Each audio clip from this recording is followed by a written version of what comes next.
الحمدللہ رب العالمین والصلاة والسلام علی خاتم النبیین اما بعد فاعوذ باللہ من الشیطان الرجیم بسم اللہ الرحمن الرحیم الصلاة والسلام علیک یا رسول اللہ وعلی آلک واصحابک یا حبیب اللہ الصلاة والسلام علیک یا نبی اللہ وَعَلَىٰ آلِكَ وَأَصْحَابِكَ يَا نُورَ اللہ۔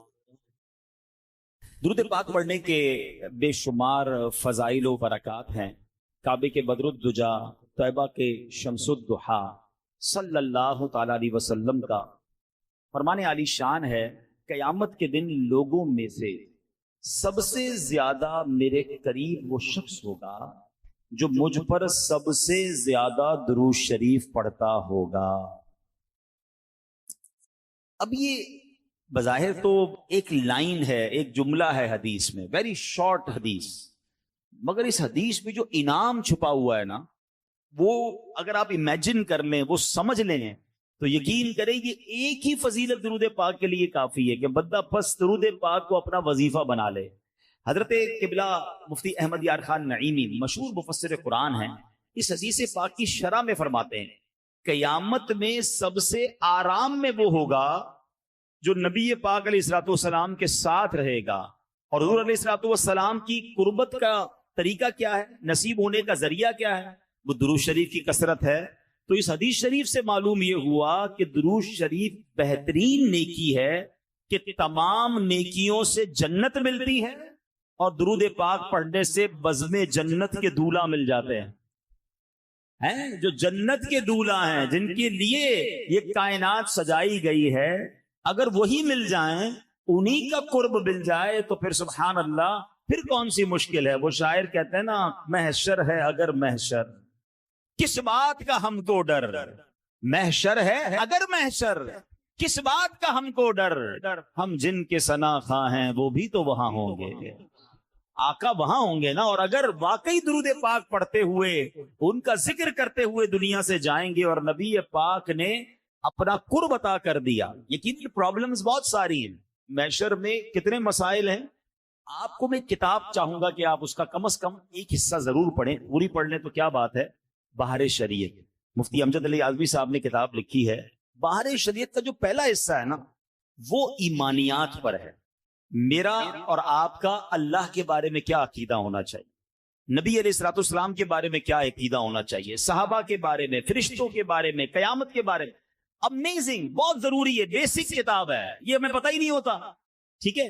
لیکن اس کتاب میں جب آپ قیامت کا باب پڑھیں گے نا، آپ یقین کریں، میں نے کئی بار وہ باب پڑھا ہے، ہم جب پڑھتے ہیں ایسا فیل ہوتا ہے، مفتی صاحب نے ایسا لکھا ہے کہ قیامت ہماری آنکھوں کے سامنے طاری ہو رہی ہے کہ پہلے کیا ہوگا، پھر کیا ہوگا، پھر کیا ہوگا۔ اس انداز سے آپ نے اس کو بیان کیا ہے، اور وہاں آپ نے ایک جملہ لکھا کہ کوئی ایک مشکل ہو تو بیان کی جائے، کوئی ایک مصیبت ہو تو بیان کی جائے، ایک کے بعد ایک ڈیفیکلٹی ہے، یعنی قیامت کی ایک ہی مشکل کافی ہے نا کہ سورج 1 میل پر ہے، زمین تانبے کی ہے، اور سایہ بھی کوئی نہیں ہے، اور قیامت کا دن 50,000 سال کا دن ہے۔ فرمایا حدیثوں میں کہ بندہ اس قدر پیاسا ہوگا کہ العطش العطش، ہائے پیاس، ہائے پیاس کی صدایں بلند ہو رہی ہوں گی، لوگ اپنی پسینے میں ڈبکیاں کھا رہے ہوں گے۔ فرمایا یہ ایک ہی مشکل کافی تھی، یہی اتنی خطرناک ہے۔ مگر فرمایا صرف یہ نہیں ہے، اس گرمی کے عالم میں حساب بھی ہوگا، سوال جواب بھی ہوں گے، نامہ اعمال بھی کھولا جائے گا، پل صراط سے بھی گزارا جائے گا۔ آپ امیجن تو کریں کہ کتنی مشکلیں، اللہ اکبر۔ مگر اتنی ساری مشکلوں کو جب آپ دیکھتے ہیں، اور پھر جب ایک ذات پاک کی طرف توجہ جاتی ہے، تو پتا چلتا ہے کہ ہر مشکل کا اگر کوئی سولوشن ہے تو جناب رسول اللہ صلی اللہ تعالی علیہ وسلم کے پاس۔ اعلیٰ حضرت لکھتے ہیں نا، سنتے ہیں کہ محشر میں صرف ان کی رسائی ہے، سنتے ہیں کہ محشر میں صرف ان کی رسائی ہے، گر ان کی رسائی ہے لو جب تو بنائی ہے، آقا کی رسائی ہے۔ اور اگر کوئی امتی آقا کے قریب ہو گیا، پیاس بہت بھاری لگنی ہے، بالکل بات ٹھیک ہے، مگر اس دن ساقی کوثر کون ہوں گے؟ جام کوثر پلانے والا تو آقا ہی ہوں گے نا. اگر کوئی شخص نبی پاک کے قریب ہو جائے گا تو ہمیں بھی جام کوثر مل جائے گا. اور وہ جام کوثر ہے جس کے بارے میں حدیث پاک کے الفاظ کچھ اس طرح ہیں: شربتن ہنیئتم مریئا لا نظمع بعدہ ابدا. فرمایا ایسا شربت ہے، ایسا پیارا پانی ہے جو ایک بار پی لے اسے کبھی پیاس ہی نہیں لگنی ہے. اعلیٰ حضرت لکھتے ہیں نا کہ ٹھنڈا ٹھنڈا میٹھا میٹھا ٹھنڈا ٹھنڈا اور میٹھا میٹھا پیتے ہم ہیں پلاتے یہ ہے سلسلہ. یعنی آپ دیکھیے جو بھی مشکل ہے. اچھا اور کیا مشکل ہے؟ نامہ اعمال کھولے جائیں، عیب کھل جائیں گے، اتنے گناہ ہیں سب کو پتا چل جائے گا. جو پردہ ڈھکا ہوا ہے وہ پردہ کھلنے کا اندیشہ ہے. مگر میرے رضا کہتے ہیں کہ اپنے کرم سے ہم حلقوں کا، اپنے کرم سے ہم حلقوں کا پلہ بھاری بناتے یہ مل کر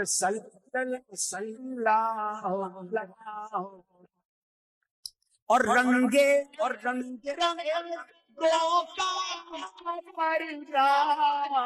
رنگے بے رنگوں کا دامن ڈھک کر چھپاتے یہ سلسلہ.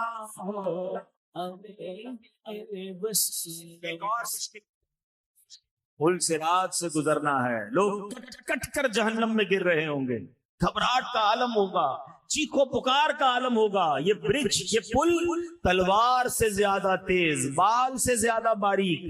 مگر میرے آقا کا انداز کیا ہوگا کہ اسی پل کے کنارے میرے آقا سجدے میں جا کر اللہ کی بارگاہ میں کیا صدائیں لگا رہے ہوں گے: رب سلم امتی، اے اللہ میری امت کو سلامتی سے گزار دے. رب سلم امتی. میرے رضا کہتے ہیں سلم سلم سلم کی ڈھس سے سلم سلم سلم کی ڈھارس سے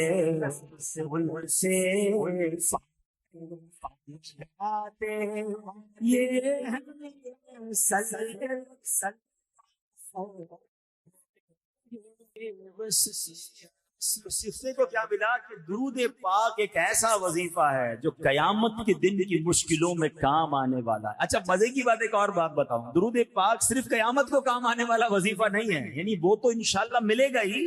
ادھر درود پاک پڑھو، ادھر بھی ٹینشنیں دور ہونا شروع ہو جائے گا، ادھر بھی کاروبار اچھا ہونا شروع ہو جائے گا، ادھر بھی پرابلم حل ہونا شروع ہو جائیں گی، ادھر بھی خوشیاں آنا شروع ہو جائیں گی. میں نہیں کہہ رہا، میرے آقا علیہ الصلوۃ والسلام فرماتے جس کا مضمون ہے کہ جس کو مصیبتوں نے پریشانیوں نے گھیرا ہو اسے چاہیے کہ کثرت سے درود پڑھے.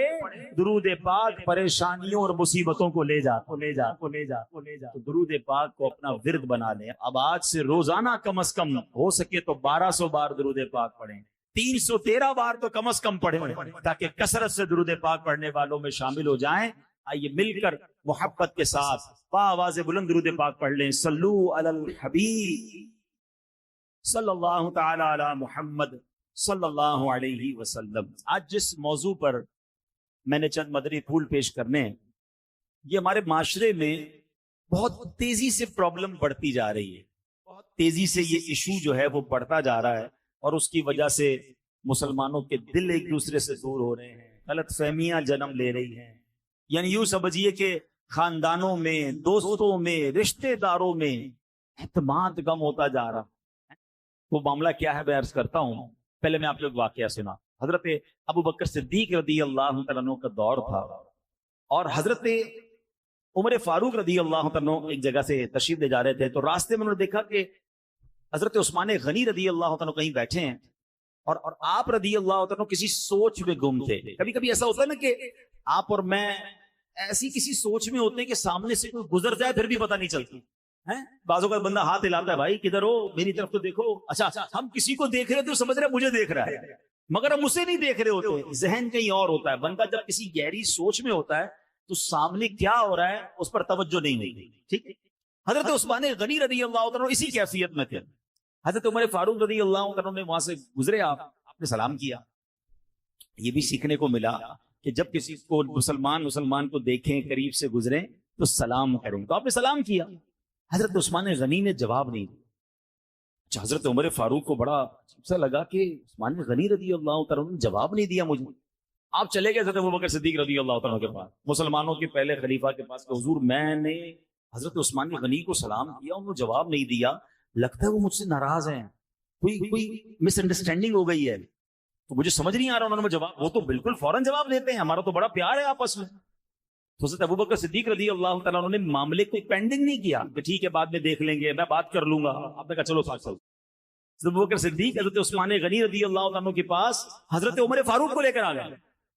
جب وہاں پہنچے تو دونوں نے مل کے سلام کیا. حضرت عثمان غنی رضی اللہ عنہ دونوں کو جواب دیا.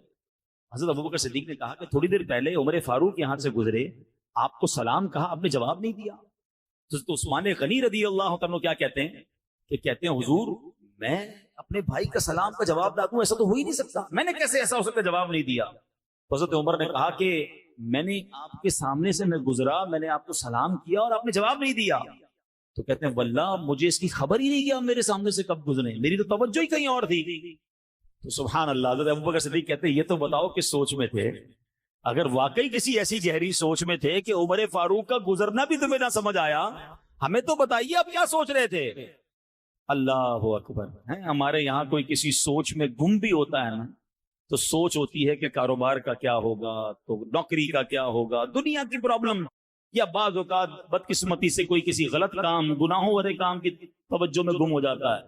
مگر جب کوئی عاشق رسول ہوتا ہے اس کی یادوں میں بھی نبی پاک علیہ الصلوۃ والسلام ہی بستے ہیں. اس کی یادیں بھی ہوتی ہیں تو آخرت کی ہوتی ہیں، اس کی یادیں بھی ہوتی ہیں تو جناب کسی نیکی کے کام کے کرنے کی عادت ہوتی ہے. ویسے کبھی سوچیں اس بات پر کہ مجھے اور آپ کو کبھی ایسا خیال آیا اور اس خیال میں ہم اتنے گم ہو گئے ہوں کہ میرا مرنے کے بعد کیا ہوگا، میری آخرت کیسی ہوگی، میرا جنت میں داخلہ کیسے ہوگا، یا کبھی جناب اس خیال سے مجھے اور آپ کو نیند نہ آئی ہو. ایسے تو بہت سارے لوگ ملتے ہیں کہ جناب دنیا کی ٹینشن کی وجہ سے، دنیا کے کسی پرابلم کی وجہ سے میں رات کو سو نہیں پایا، میری آنکھ کھل گئی. مگر ایسا کبھی ہوا کہ ایک رات نیند اس لیے نہ آئی ہو کہ یاد رسول نے تڑپا دیا ہو، پیارے آقا کے عشق نے تڑپا دیا ہو، دیدار رسول کے لیے میری آنکھیں بے قرار ہو گئی ہوں، مدینے کی یاد ہو اور میری آنکھوں میں آنسو ہوں اور اسی آنسو کے ساتھ میری رات گزری ہو. کیا کبھی کوئی ایسی رات، کبھی کوئی ایسا دن ہم سے گزرا ہو؟ اللہ اکبر. یہ شعر کتنا پیارا ہے نعت کا.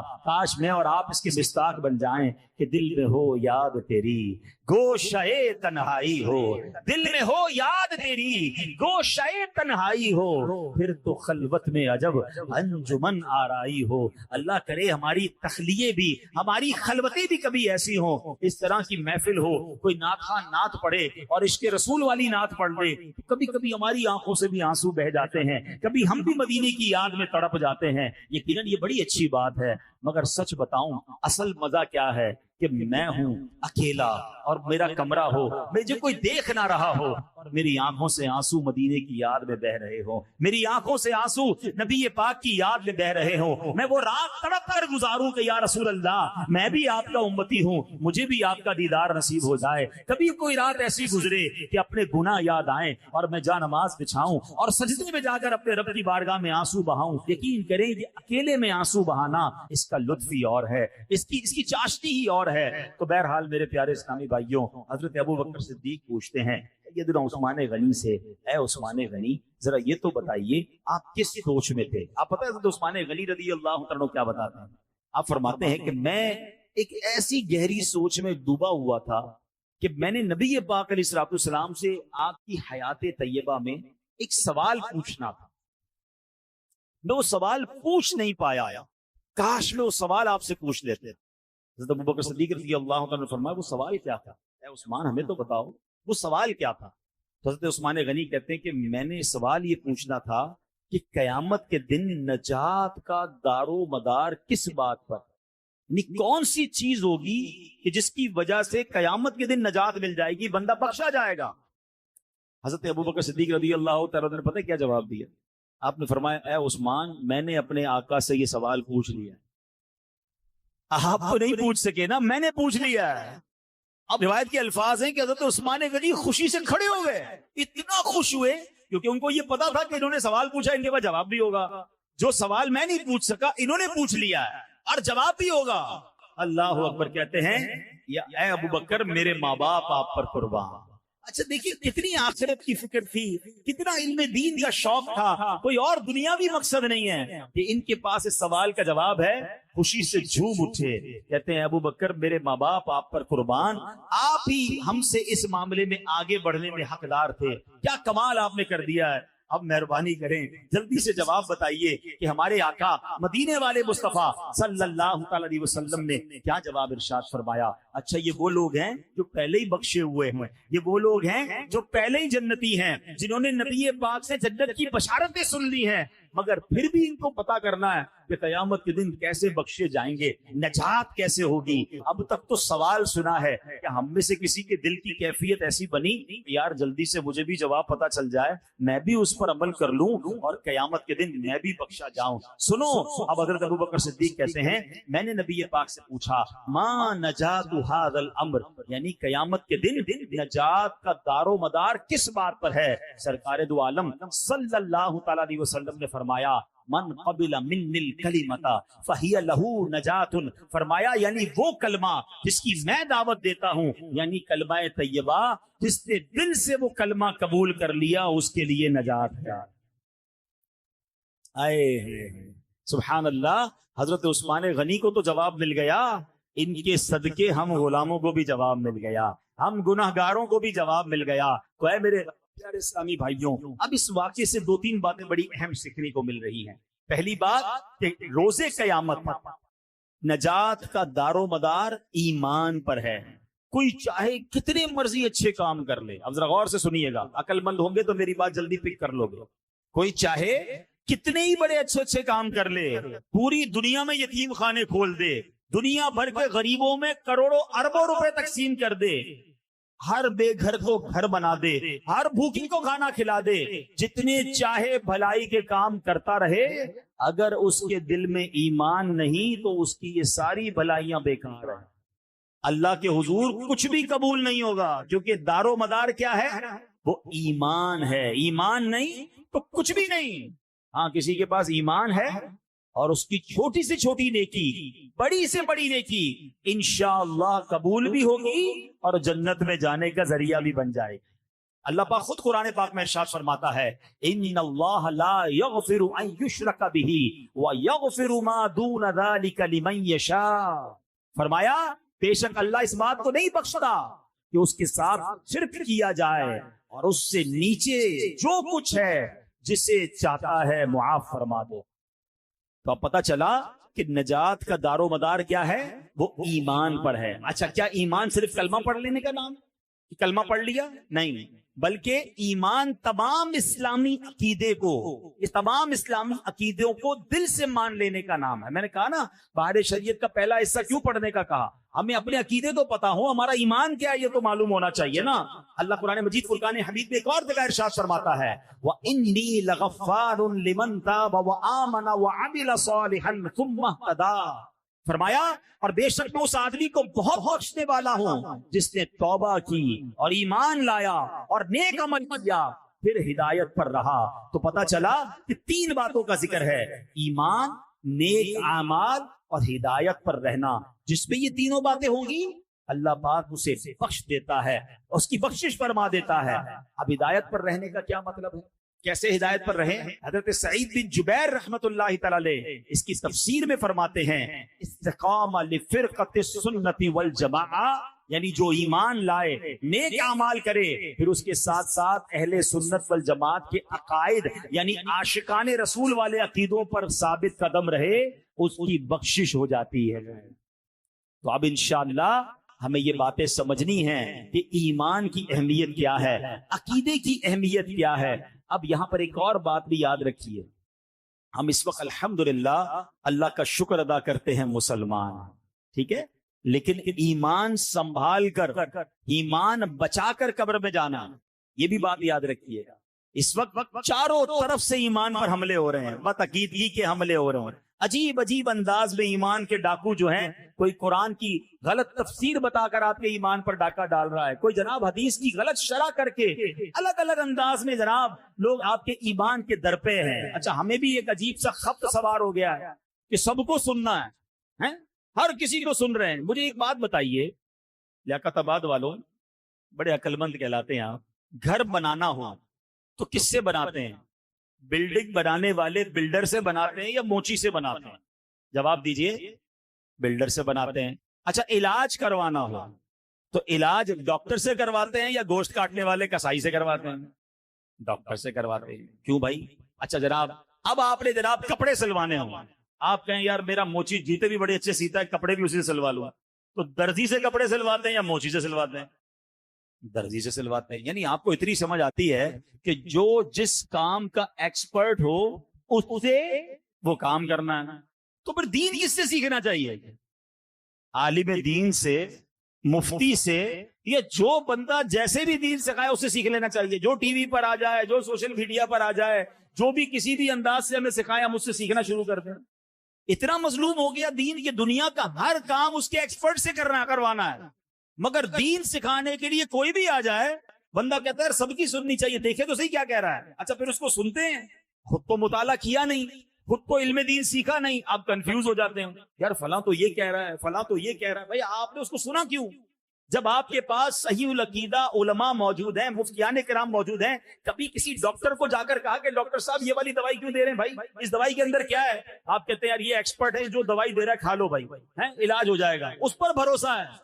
جب آپ کو صحیح العقیدہ علماء کرام مفتیان کرام مل گئے، وہ جو فرما رہے ہیں اس پر عمل کریں، ہر کسی کی سن کر کنفیوز ہونا چھوڑ دیں، ورنہ میرے اعلیٰ حضرت نے 100 سال پہلے کہہ دیا تھا، اور اب تو حالات اور بہت خراب ہیں۔ آپ فرماتے سونا جنگل رات اندھیری، چھائی بدلی کالی ہے، سونے والو جاگتے رہیو، چوروں کی رکھوالی ہے۔ یعنی چور ہی رکھوال بن گئے ہیں، تو چوری کرنا کتنا آسان ہو گیا، یعنی ایمان کے ڈاکو گھوم رہے ہیں۔ اور پھر آپ نے فرمایا آنکھ سے کاجل صاف چرا لیں، یا وہ چور بلا کے ہیں، تیری کچھڑی تاکی ہے اور تو نے نیند نکالی ہے۔ ایسے شاطر چور ہیں کہ آنکھ سے کاجل چرا لیں۔ آنکھ سے کاجل کوئی چرا سکتا ہے کیسے؟ فرمایا ہاں یہ ایسے شاطر ہیں، تمہیں پتہ بھی نہیں چلے گا، تمہیں دین کی بات کر کے، تمہیں سنت کی بات کر کے، تمہیں قرآن سنا کر تمہارا ایمان لے جائیں گے، اور تم سمجھو گے میں تو دین سیکھ رہا ہوں، میں تو جناب ماڈرن دین سیکھ رہا ہوں، میں تو لبرل دین سیکھ رہا ہوں۔ جناب آپ غور کریں یہ پلان کیا ہے جو آج کل یہ ایمان کے ڈاکو آئے ہیں۔ پہلے آپ کو صحابہ سے دور کریں گے، پھر آپ کو اولیاء سے دور کریں گے، پھر آپ کو علماء سے دور کریں گے، کہیں گے کسی کی ضرورت نہیں ہے، پھر آپ ڈائریکٹ دین سیکھو۔ جب بیچ سے یہ سارے لوگ ہٹ جائیں گے تو پھر آپ کا ایمان چوری کرنا آسان ہو جائے گا، آپ کو دین سے دور کرنا آسان ہو جائے گا۔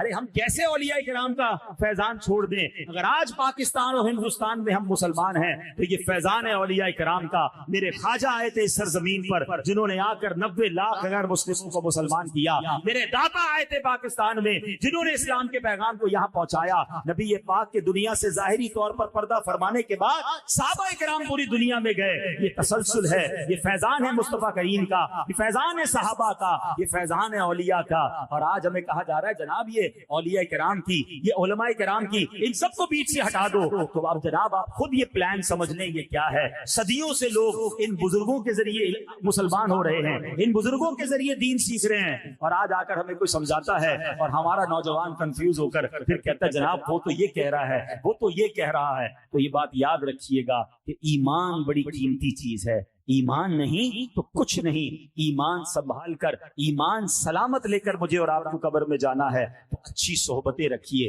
عاشقان رسول کی صحبتیں رکھیے، اہل علم کی صحبتیں رکھیے، تاکہ ایمان بھی محفوظ رہے اور عقیدہ بھی محفوظ رہے۔ اور اس مبارک واقعے سے ایک اور بات بڑی پیاری سیکھنے کو مل رہی ہے کہ حضرت ابوبکر صدیق رضی اللہ تعالیٰ عنہ نے غلط فہمی کو باقی نہیں رہنے دیا۔ مس انڈرسٹینڈنگ کو فوراً ختم کیا. اس کو لنگر آن بھی کیا جا سکتا تھا, بعد میں دیکھ لیں گے. حضرت عمر فاروق کے دل میں ہو سکتا ہے کچھ بات رہ جاتی کہ پتہ نہیں کیوں سلام نہیں کیا. رائٹ اوے پہنچے, فوراً بات کی کہ ہم نے آپ کو سلام کیا, آپ نے جواب نہیں دیا. انہوں نے کہا میں تو دیکھ ہی نہیں پایا, کسی اور سوچ میں تھا. مس انڈرسٹینڈنگ ختم ہو گئی نا. ہم یہ نہیں کرتے, ہم دل میں پالتے ہیں, ہم پورا پلان اس کے ساتھ بنا لیتے ہیں. یار آج نماز میں گیا, فلاں نمازی نے مجھے دیکھ کر مسکرایا نہیں, لگتا ہے کوئی پلاننگ کر رہا ہے میرے بارے میں. فلاں جو ہے مجھ سے ہاتھ نہیں ملایا, 3 لوگوں سے ہاتھ ملایا, مجھ سے ہاتھ نہیں ملایا, لگتا ہے اس کا کوئی ارادہ میرے بارے میں ٹھیک نہیں ہے. ارے بھائی اس کی سوچ کیا تھی؟ ارے آج مسکرایا نہیں, ہو سکتا ہے اس کی طبیعت خراب ہو سکتا ہے وہ کسی اور ٹینشن میں ہو. مجھے سچ بتائیے, کیا آپ کی زندگی میں کوئی ایسا موقع نہیں آتا جب آپ کسی ٹینشن میں ہوتے ہیں, آپ کا جی بھی نہیں چاہتا کسی سے بات کرنے کو, آپ کا جی بھی نہیں چاہتا کسی سے ملاقات کرنے کو؟ اب مثال دیتا ہوں, تھوڑی دیر کی چلیں, آج کی تازہ مثال دیتا ہوں. میں گاڑی سے اترا. اب جب میں گاڑی سے اترا تو ہمارے یہاں پرابلم یہ ہوتا ہے, جب آپ کی گاڑی میں اے سی چل رہا ہو اور آپ گاڑی سے باہر نکلتے ہیں تو آپ کے گلاسز جو ہے نا وہ بالکل نظر کچھ بھی نہیں آتا. فوراً آپ جب گاڑی سے باہر نکلیں گے تو آپ کے گلاسز پورے کیا کہتے ہیں, فوگ آ جاتی ہے, نظر نہیں آتا. تو ہمیں فوری اترنے کے بعد گلاسز اتار کر اس کو صاف کرنے پڑتے ہیں. باہر اترتے ہی میں گلاسز صاف کرنے لگا تو 4-5 لوگوں نے ہاتھ کے لیے فوراً ہاتھ بڑھا دیا. مجھے تو وہ نظر ہی نہیں آ رہے تھے. میں نے اپنی گلاسز صاف کیے, گلاسز پہنے تو لوگوں نے ہٹانا شروع کر دیا. اب میں جب آگے آیا نا تو میں نے کہا ہو سکتا ہے کسی کے دل میں خیال آیا, یار مولانا صاحب تو بڑے آدمی ہیں, مغرور ہیں, ہاتھ بڑھایا تو ہاتھ بھی نہیں ملایا. اچھا ہو سکتا ہے اسی کی کسی نے ویڈیو بنا دی. بنا لیتے نا لوگ ویڈیو کہ دیکھیں ہمیں کہتے سلام عام کرو, ہم نے تو ہاتھ بڑھایا تو ہاتھ ہی نہیں ملایا. فوراً بدگمان. یعنی مجھے ایک بات سمجھ نہیں آتی کہ ہماری سوئی نیگیٹو سے کیوں شروع ہوتی ہے. ہماری ہر بات ہمیشہ نیگیٹو سے شروع ہوگی. مثال کے طور پہ ہم نے کسی کو فون کیا, فون نہیں اٹھایا. ہاں بھائی بڑا آدمی ہو گیا, جب اپنا کام ہوتا ہے تو پہلی بیل نہیں اٹھاتا ہے, خود فون کرتا ہے.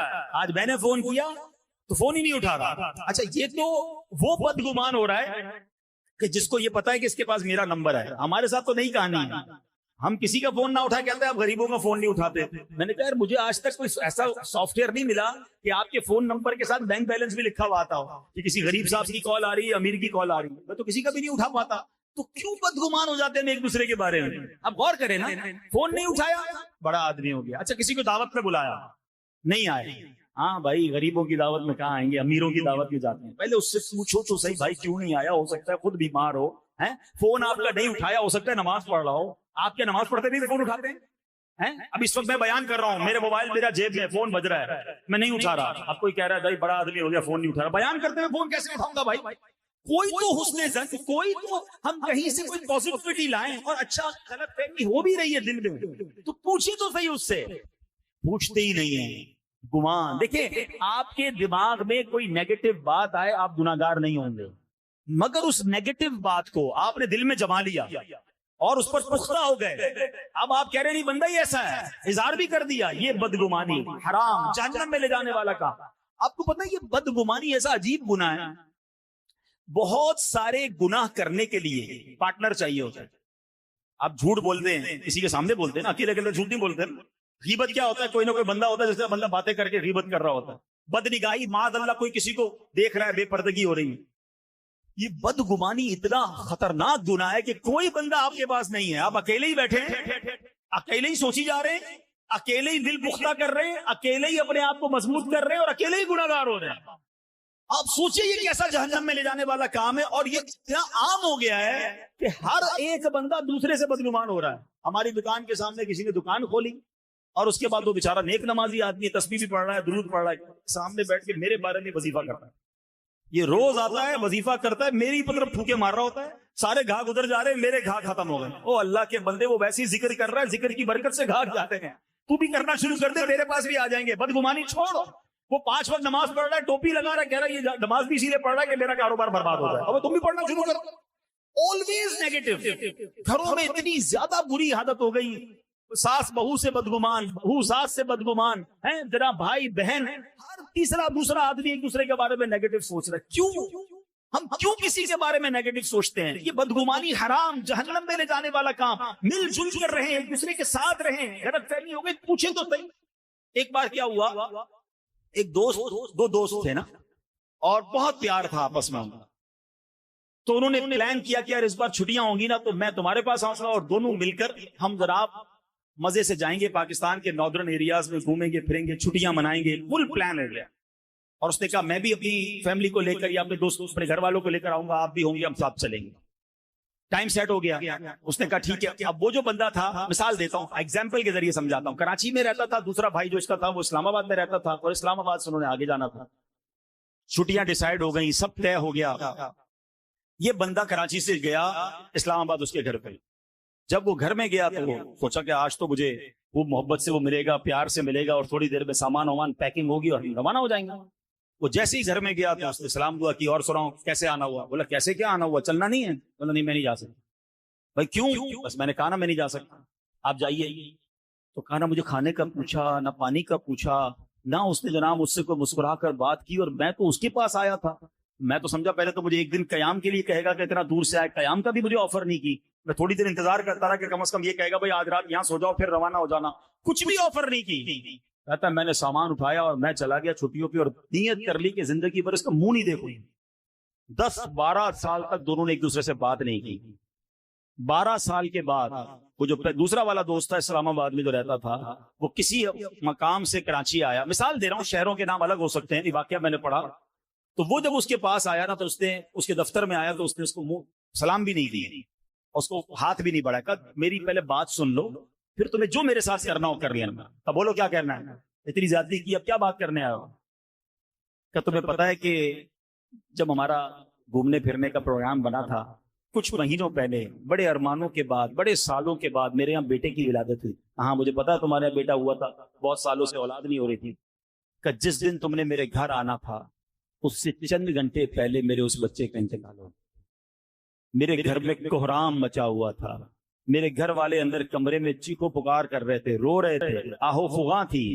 مگر مجھے ٹینشن یہ تھی میرے دوست کہ تمہیں بڑا شوق تھا چھٹیوں پہ جانے کا. اگر میں تمہیں وہ غم بتاتا تو تم بھی ساری چھٹیاں کینسل کرتے، تم بھی میرے غم میں شریک ہو جاتے. بڑی مشکل سے تم نکلے تھے، اتنا خرچہ کیا تھا، تو میں نے سوچا کہ اپنا غم اپنے پاس رکھوں اور تمہیں کسی طرح یہاں سے رخصت کر دوں تاکہ تمہارے یہ دن خراب نہ ہو. اب بتائیے اس پہلے دوست کا کیا حال ہوا ہوگا جو 12 سال تک اپنے دوست کو برا بلا کہتا رہا، اس کے بارے میں برا سوچتا. ہم کبھی بھی اس کو پازیٹیو سوچ لیں، کبھی اپنے سامنے والے سے وضاحت تو لے لیں، پوچھ تو لیں کہ ایسا کیوں تھا، کیوں نہیں مسکرائے تھے، آپ نے کیوں مجھے پراپر جواب نہیں دیا. نہیں میرے پیارے، خدا کے واسطے یہ نا اتفاقیاں ختم کریں، یہ بدگمانیاں ختم کریں، پازیٹیو سوچنا شروع کر دیں، ورنہ ایسا نہ ہو کہ ہم بدگمانی کر کے، یہ لڑائی جھگڑے کر کے ہم ایک دوسرے سے دور ہو جائیں. پتہ ہے قرآن پاک ہمارے بارے میں، مسلمانوں سے قرآن کیا چاہتا ہے؟ قرآن ارشاد فرماتا ہے وَلَا تَنَازَعُوا فَتَفْشَلُوا وَتَذْهَبَ رِيحُكُمْ. قرآن کہتا ہے آپس میں بے اتفاقی نہ کرو ورنہ تم بزدل ہو جاؤ گے اور تمہاری قوت اکھڑ جائے گی. یہ میرا شیطان پتہ کیا چاہتا ہے؟ ہم ایک مٹھی نہ بنے، ہم مسلمان بکھرے رہیں، ہم لڑتے رہیں، ہم دور رہیں، ہم گروہوں میں بٹ جائیں. آج کیا ہو رہا ہے؟ رنگ کے نام پر، نسل کے نام پر، خاندان کے نام پر، قوم کے نام پر الگ الگ ہو گئے. کوئی ایک دوسرے کا خیر خواہ نہیں رہا. نہ کریں ایسا، ہمارا دین ایسا نہیں ہے. میں آپ کو ایک نبی پاک علیہ السلام کے دور کا واقعہ سناتا ہوں. مدینہ منورہ میں جو ماشاءاللہ مدینہ شریف جاتے رہتے ہیں، انہوں نے سنا بھی ہوگا، اب بھی وہ قبیلے کے لوگ ہیں، اوس اور خزرج. نبی پاک علیہ السلام کی سیرت پڑھی ہے، انہوں نے بھی قبیلوں کے نام سنے ہوں گے. یہ دو بڑے جنگجو قبیلے تھے. پہلے تو ان میں بڑا اتفاق تھا، پھر ان دونوں قبیلوں میں لڑائیاں شروع ہوئی اور اتنی لڑائی ہوئی، اور لڑائی ہوتے ہوتے آخری لڑائی ہوئی جنگ بعاث. یہ اتنی ہولناک تھی، اتنی خطرناک تھی کہ اوس اور خزرج کے تقریباً دونوں طرف کے بڑے بڑے نامور جرنیل سپہ سالار مارے گئے. یعنی یہ قبیلے کمزور ہو گئے، اتنے لوگ مارے گئے اس جنگ میں. بہرحال اب نبی پاک علیہ السلام کی جلوہ گری ہوئی، اسلام مدینہ منورہ میں پہنچا، میرے آقا علیہ السلام پر یہ لوگ ایمان لائے اور ایمان کی برکت سے یہ مل کر رہنے لگے. اتفاق کی برکت کیا ملی کہ ان کو انصار کا لقب مل گیا. یہ وہی صحابہ تھے جنہوں نے مدینہ منورہ میں نبی پاک کو ویلکم کیا اور میرے آقا مدینے میں سکونت اختیار کر گئے. اوس و خزرج مل کر رہنے لگے. مگر اب شیطان کو کب یہ منظور تھا؟ ایک بار کیا ہوا کہ یہ اوس و خزرج جو تھے یہ آپس میں بیٹھے ہوئے تھے بڑی محبت کے ساتھ، تو ایک غیر مسلم کا وہاں سے گزر ہوا. اس نے دیکھا یہی دو قبیلے جو خون کے پیاسے تھے اب بھائیوں کی طرح رہ رہے ہیں. تو اس نے کیا کیا، ایک بندے کو کہا جاؤ پرانی جنگوں کی باتیں ان کے سامنے کرو.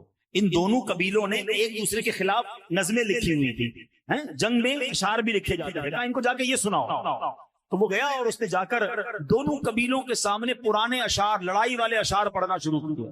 شیطان نے دونوں کے دلوں میں پھر وہ جذبات ابھارے، تلواریں نکل آئیں، جنگ کی تیاری ہو گئی، ہم نہیں چھوڑیں گے۔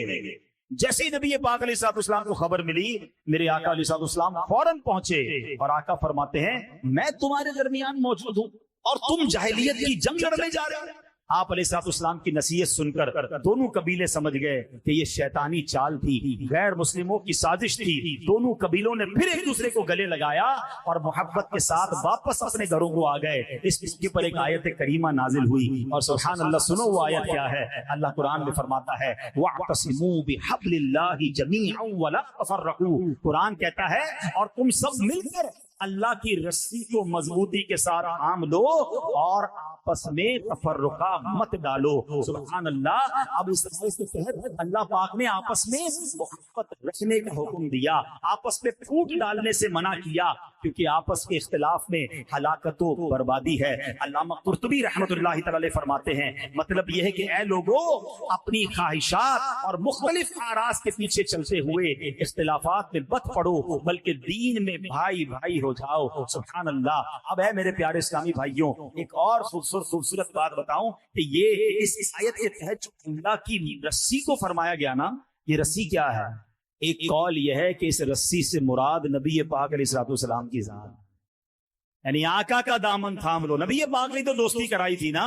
اور سبحان اللہ، امام بصیری رحمۃ اللہ تعالی علیہ قصیدہ بردہ شریف میں پتہ کیا لکھتے ہیں؟ آپ فرماتے ہیں دعا الی اللہ فالمستمسکون بہ مستمسکون بحبل غیر منفصم، کہتے ہیں نبی پاک علیہ الصلوۃ والسلام نے، پیارے آقا علیہ الصلوۃ والسلام نے لوگوں کو اللہ کی طرف بلایا، تو جن لوگوں نے پیارے آقا کے دامن رحمت کو تھام لیا تو انہوں نے ایسی مضبوط رسی کو تھام لیا جو کبھی ٹوٹے گی نہیں۔ سیدی اعلی حضرت اپنے فارسی کلام میں کیا لکھتے ہیں؟ نرفتم راہ بینایاں فتادم در چہے عصیاں بیاں اے حبل رحمانم اغثنی یا رسول اللہ، یعنی یا رسول اللہ میں عقل مندوں کی راہ نہ چلا، گناہوں کے گڑھے میں جا گرا، اے رحمان کی مضبوط رسی، اے میرے پیارے آقا علیہ الصلوۃ والسلام میری مدد فرمائیے۔ تو آقا علیہ الصلوۃ والسلام کا دامن تھامنا گویا اللہ کی رسی کو تھامنا ہے۔ ایک اور جگہ بریلی کے تاجدار لکھتے ہیں نا، آسیوں تھام لو دامن